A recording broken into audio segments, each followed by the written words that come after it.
The rain had been coming down over Denver for 3 straight days by the time Nathan Hale walked into Maple Ridge Care Center to see his mother, and he almost didn't stop outside room 214 the way he did. He almost walked straight in. The way he had every Tuesday and Friday evening for the past year and a half, since his mother Ruth's dementia had progressed, to the point where the assisted living wing could no longer manage her care and the nursing floor became her permanent address. But that evening, through the half-open door, he heard singing, and something about the melody made his feet stop moving on the linoleum before his mind understood why. It was a simple tune, unhurried, a little rough around the edges the way lullabies always are when the person singing them isn't trying to perform, only trying to comfort. Nathan stood in the hallway with his coat still dripping rainwater onto the floor and listened to a young nurse's voice carry through the doorway, and the strange tightening in his chest before he could name the song was the same feeling he got sometimes standing at the edge of a familiar hillside in fog, certain he recognized the shape of something before he could see it clearly. Then the words came into focus, and Nathan's whole body went cold in a way that had nothing to do with the rain. "Sleep now, Mama, the fireflies are out. Sleep now, Mama, I'll watch the house." He knew that song. He had heard it exactly twice in his life. Both times sung so quietly it was barely more than breath. Both times by his younger brother Danny, who had written it himself at 17 years old for their mother, during the year their father left, and Ruth Hale stopped sleeping through the night, out of some new, formless grief she never fully explained to her sons.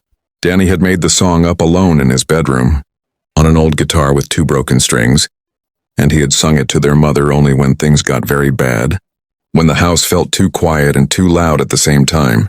He'd made Nathan swear never to tell anyone about it, embarrassed the way 17-year-old boys are embarrassed by anything tender they've made with their own hands. Danny had died 4 years later in a car accident on I-70, 21 years old, and as far as Nathan knew, that song had died with him. It had never been recorded. It had never been written down. Only 3 people in the entire world had ever heard it: Ruth, Danny, and Nathan himself. Nathan pushed the door open slowly. The young nurse sitting at his mother's bedside turned, startled, her hand still resting lightly over his mother's, her dark hair coming loose from its bun after a 12-hour shift. Ruth's eyes were closed, her breathing even. A small, peaceful smile settled on her face the way it hadn't been in longer than Nathan could remember. The nurse's name tag read Emily Carson, RN. "I'm sorry," Emily said, straightening up. "I didn't realize anyone was." She gets restless around this time of night, and singing usually settles her down. "I hope I didn't overstep." "That song," Nathan said, his voice coming out rougher than he intended. "Where did you hear that song?" Emily blinked, clearly caught off guard by the intensity in his voice. "I don't know, honestly. It just came to me one night a few months ago, when your mother was having a hard time settling. I don't even know if it's a real song or something. I half remembered from childhood. Why, does it mean something?" Nathan sat down slowly in the chair on the other side of his mother's bed, his legs suddenly unwilling to hold him up properly. He told her because he didn't have any other way to process the strangeness of the moment except to say it out loud, that the song had been written by his younger brother, Danny, 22 years ago, in a bedroom in a house that had been sold and resold twice since then, and that Danny had died 8 years ago, and that as far as Nathan understood the facts of the world, there was no way, no reasonable, explainable way, that a 26-year-old nurse in Denver could possibly know it. Emily's face went pale in the lamplight. "That's not possible," she said, though her voice had lost its certainty. "I know," Nathan said. "That's what I'm telling you." They sat with that impossibility for a long moment, the rain ticking steadily against the window, Ruth's breathing slow and even between them. Finally, Emily said carefully, like she was testing the weight of the words before she said them out loud, "My mother used to hum something to me when I was small. I always thought she made it up herself. She never told me where it came from. I haven't thought about it in years. It just came back to me one night watching your mom struggle to sleep, and I hummed it without really deciding to." "Where's your mother now?" Nathan asked. "She passed when I was 9. Car accident." Emily's hand had gone still on the blanket. "I don't actually remember much about her. I was raised mostly by my grandmother after that. Nathan felt something shift under the floor of his understanding. Some structure he hadn't known he was standing on. What was her name? Your mother. Sarah, Emily said. Sarah Carson. Well, Sarah Voss before she married my dad. Why? Nathan sat back in his chair like he'd been struck. Sarah Voss had been Danny's high school girlfriend. His first real girlfriend.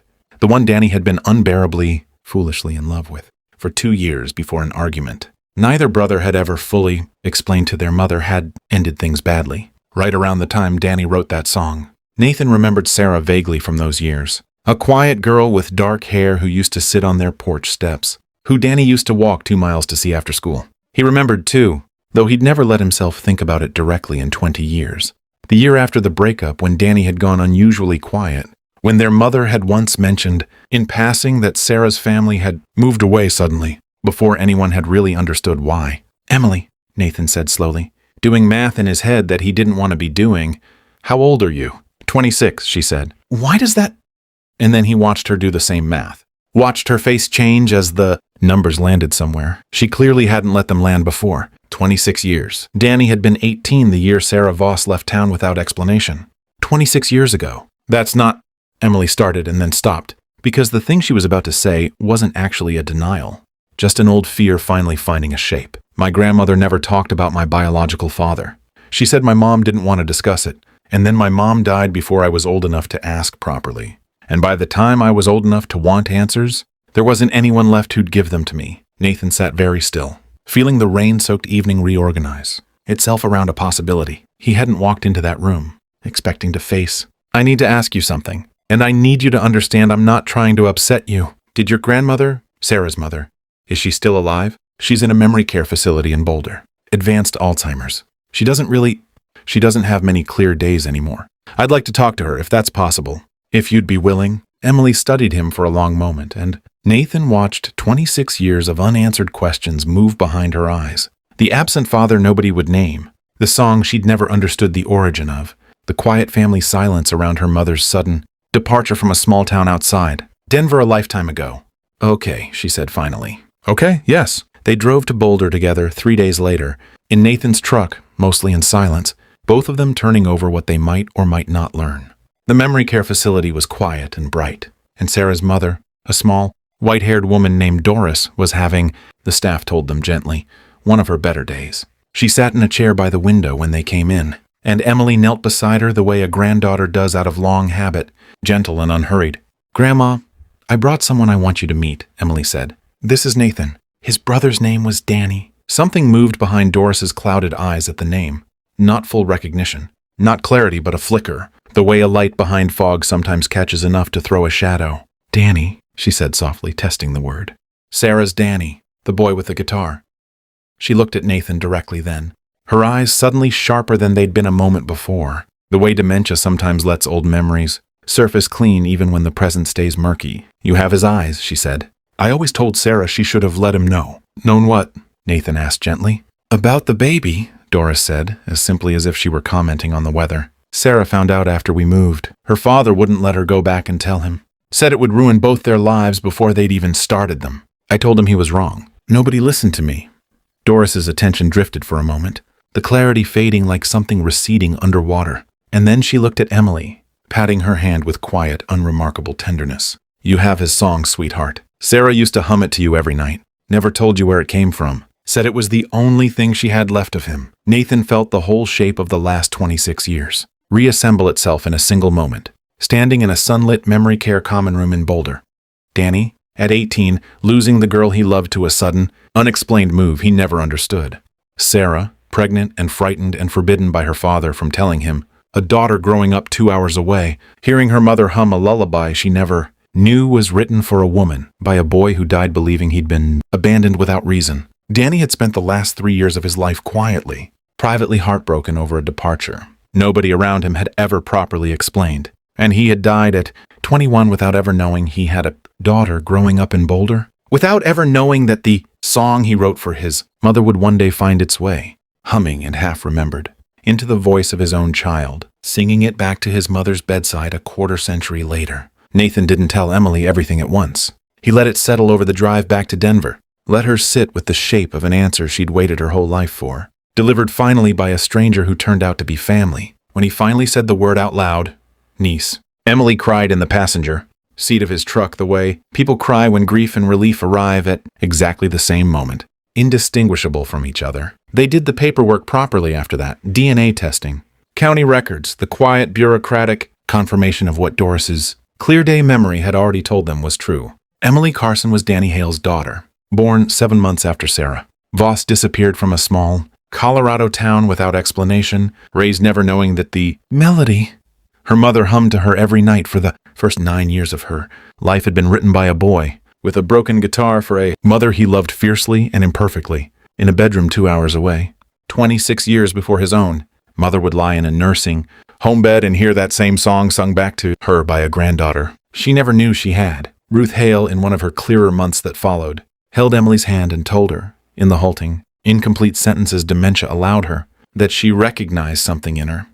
Not her face exactly, but something in the quality of her patience, the way she sat still beside a bed instead of rushing through a room. Nathan brought Emily to Sunday dinners after that, awkward at first, and then, gradually, entirely natural. The way family becomes natural once it's given room to exist. Emily kept working the overnight shift at Maple Ridge, and she kept singing to Ruth in the evenings, the same lullaby.